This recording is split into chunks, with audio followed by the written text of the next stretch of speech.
Di video kali ini saya akan membahas tentang apa sih bedanya ketogenik dengan ketofastosis. Terus yang mana ya yang bagus untuk memperbaiki kondisi teman-teman yang diabetes? Kalau teman-teman ingin tahu jawabannya, jangan kemana-mana, tonton video saya sampai selesai ya.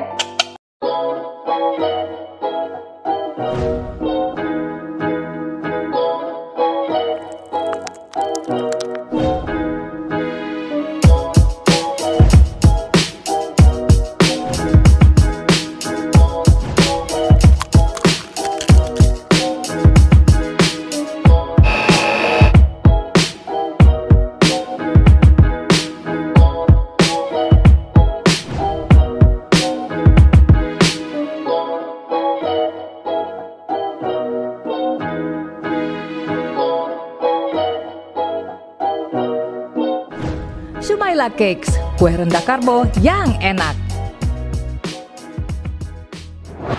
Hai teman-teman, saya Techika. Channel ini akan selalu berisi informasi seputar diabetes dan gaya hidup sehat. Buat teman-teman yang diabetes atau kepingin tahu gaya hidup sehat, jangan lupa untuk subscribe dan aktifkan tanda lonceng ting-tong supaya teman-teman dapat notifikasi kalau saya upload video baru. Diet keto adalah pola makan rendah karbohidrat ketogenik yang akan membuat tubuh kita bisa menggunakan lemak sebagai bahan bakar utamanya, bukan gula. Kondisi ketika tubuh kita sudah bisa menggunakan lemak sebagai bahan bakar utamanya ini disebut kondisi ketosis. Ternyata di luar negeri itu banyak sekali alirannya dari diet keto ini. Ada keto karnivor, ada keto vegan, ada keto MCT oil, dan banyak lagi.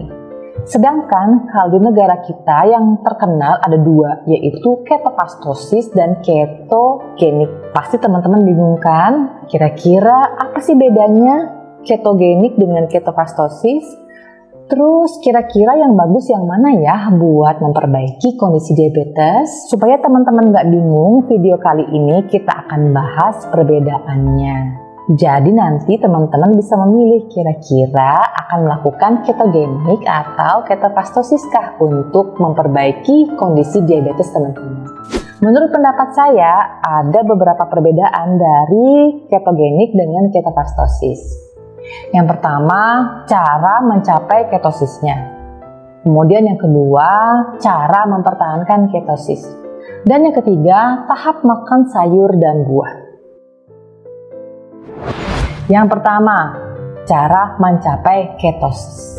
Kalau ketogenik atau diet ketogenik yang standar, teman-teman bisa langsung melakukan perubahan pola makan dengan mengkonsumsi anjuran makanannya yang tinggi lemak, secukupnya protein, dan sangat membatasi asupan karbohidrat hingga hanya 20 gram totalnya dalam satu hari. Hal ini dilakukan agar teman-teman betul-betul mengurangi asupan makanan yang akan berubah jadi gula, agar teman-teman bisa masuk ke kondisi ketosis, di mana tubuh nanti akan menggunakan bahan bakar lemak sebagai bahan bakar utamanya. Nah, kalau ketofastosis itu sejak awal menganjurkan penggiatnya untuk melakukan puasa intermittent fasting untuk masuk ke kondisi ketosisnya. Itulah sebabnya namanya ketofastosis, fasting, ketogenik, fasting for ketosis. Yang kedua, cara mempertahankan ketosisnya. Setelah teman-teman mengatur menu makanan yang akan membawa teman-teman ke kondisi tubuh yang namanya ketosis, untuk mempertahankannya, teman-teman harus memonitor betul-betul makanan yang teman-teman konsumsi agar selalu dalam kondisi ketosis. Untuk banyak orang kemudian ternyata harus menambahkan kegiatan puasa atau intermittent fasting dalam mempertahankan kondisi ketosisnya. Kalau ketofastosis, untuk mempertahankan kondisi puasanya, setelah sejak awal dianjurkan untuk berpuasa agar tubuh bisa cepat beradaptasi menggunakan bahan bakar lemak. Kemudian untuk mempertahankan kondisi ketosisnya, perlahan-lahan kemudian mengatur menu makanannya.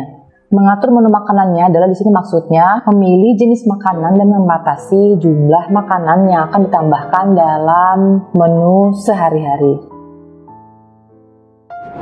Kemudian yang ketiga, tahap makan sayur dan buah. Kalau di ketogenik atau ketogenik yang standar itu teman-teman bisa langsung mengkonsumsi sayuran dan buah. Asalkan sayur dan buah ini adalah keto friendly. Maksudnya adalah sayur dan buah yang akan membantu teman-teman untuk selalu berada dalam kondisi ketosis. Sayur dan buah ini harus memiliki kandungan indeks glikemik yang rendah dan maksimal indeks glikemik yang medium. Artinya, sayur dan buah ini sangat rendah karbohidrat. Kalau ketofastosis itu ada tahapannya untuk bisa mengkonsumsi sayur dan buah.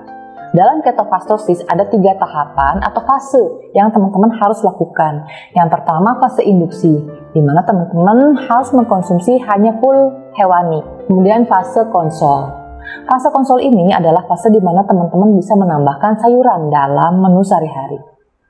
Kemudian ada fase maintenance. Fase ini teman-teman bisa menambahkan buah-buahan dalam menu sehari-hari. Nah, sekarang teman-teman udah tahu ya perbedaannya antara ketogenik dengan ketofastosis. Kembali ke pertanyaannya, kira-kira yang mana ya yang bagus atau baik buat teman-teman untuk memperbaiki kondisi diabetes? Jawabannya adalah betul-betul tergantung kepada pencapaian yang teman-teman ingin dapatkan. Karena keduanya itu sama-sama bagus, akan membantu teman-teman menormalkan atau menurunkan kadar gula darah. Kemudian keduanya ini sama-sama juga bagus untuk membantu teman-teman memasuki kondisi yang namanya ketosis. Bedanya hanya kepada cara masuk kondisi ketosis. Karena untuk memasuki kondisi ketosis buat tiap orang itu beda-beda kecepatannya. Tergantung kondisinya.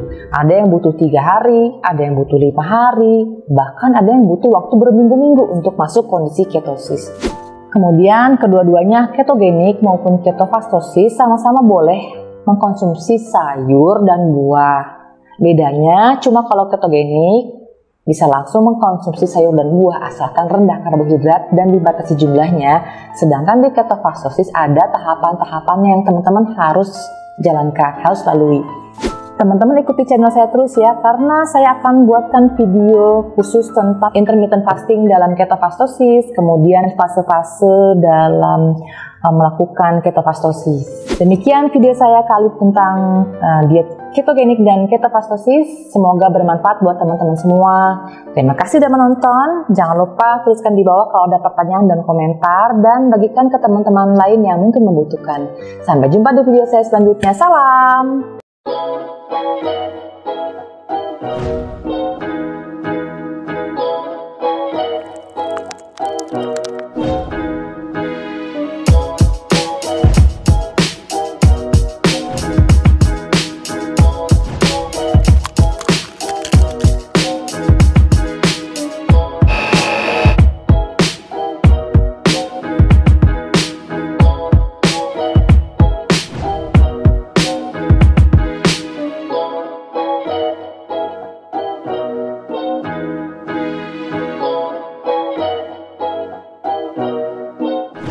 Sumaila Cakes, kue rendah karbo yang enak.